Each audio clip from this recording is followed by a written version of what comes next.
Yeah, there's less deg here. There's less deg. The surface is smoother, although the temperature's up. The surface is much smoother here than certainly Queensland Raceway. So you feel the grip, the outright pace differential between the super soft and the soft is the same, but the tyre just won't degrade as much here as what it did at QR. How do you think that'll sort of affect pit strategy tomorrow? Will are people more likely to take 2 tyres or 4 tyres, do you think? Oh, that's a good one. Yeah, so whatever it was going to be on soft, it's going to be exaggerated now on super soft. So you've got an opportunity to do... you've got 3 races. You can change 2 tyres in 2 races and you can do 4 tyres in the last. You can just do 2 tyres in all. You can do a couple of 3s and a 2. There's plenty of options there, and everyone will change it up. We'll find out what Scotty's going to do shortly, but yeah. So you've got what do you got? You got 8 tyres to use over 3 races to change. That's if you don't recycle tyres to start with. So it's good. There's plenty going on. Do you think we'll see scenes like we saw last year, guys really sort of like hustling through from the back of the field, or is everyone, are we sort of at the point now where everyone's sort of on a similar strategy? Well, we don't know. That's the great thing about a new tyre, any new change. There's an unknown there. So, and that's all part of sport, which is a good thing. Scott, this place was obviously a happy hunting ground for you. 3 occasions last year.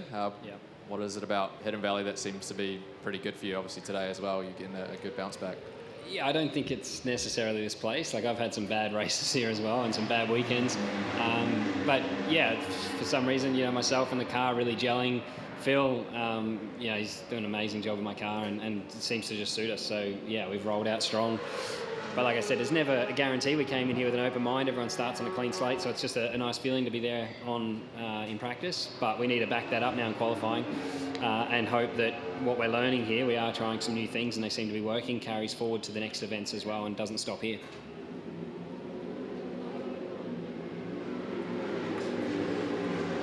Jamie, you're the most seasoned driver here, and a very, that's a polite way of putting it. Yeah, thank you. Yeah. And the person who's in the sort of next phase of their career, and we've got T. Randall at the end who's in a completely different phase to you. So what's your advice for Tom heading into his first full-time season? So the reason why I'm stepping aside is to give young talent opportunity, and whether that's in our team, even if we pick up an existing driver, then that spot will become available for an up-and-comer. So probably any advice. Tom doesn't need any advice. He's been around long enough and done plenty of laps. But you sort of need 2 years. Like I'd be really pushing for any newcomer to try to do a 2-year deal, because the first year you're learning all the other competitors, you're learning other circuits, learning the car. There's a lot to learn in the first year. So I encourage every team owner to try to push. If you're going to take on a new guy or girl, at least give them 2 years just to find their feet in the first, and then start firing if they got the potential in the second year. But as Tom said, the wild cards are a good thing. We're anything to give rookies more laps, more opportunity, more sets of tyres, DVS teams to be able to run as wild cards. We're doing everything we can to try to bring new talent through. So hopefully there's plenty of success stories like what we've heard from Thomas today. And also one for you, Anton. Look, it is really, really hot and sweaty out there. What's the recovery like tonight? Like, none of you even seem out of breath or sweating that much, really.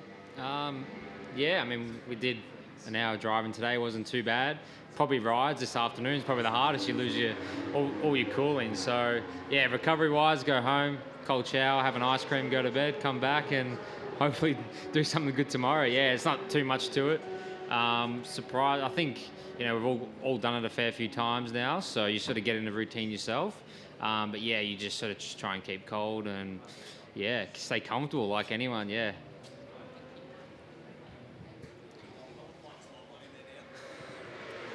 Jamie, given your passion for 2-year deals for young drivers... You might see where I'm going with this one. Given you're about to become a team boss, if you were to sign, let's say, a rookie driver to replace you... That would be a 2-year deal then?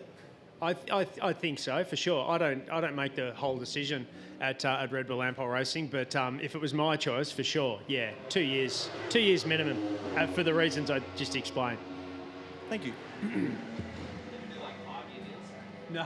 6 months, mate. Just based on what you're saying before, is that sort of a hint towards perhaps what we might see next year? Are we more likely to see a young up-and-comer coming into Red Bull Ampol Racing versus perhaps someone experienced? No, for me stepping aside will most likely give a young kid an opportunity, you know, and not necessarily straight into our team. If we take on an existing driver from pit lane, then that spot will then become available for a young driver. So, who knows? Just watch your space.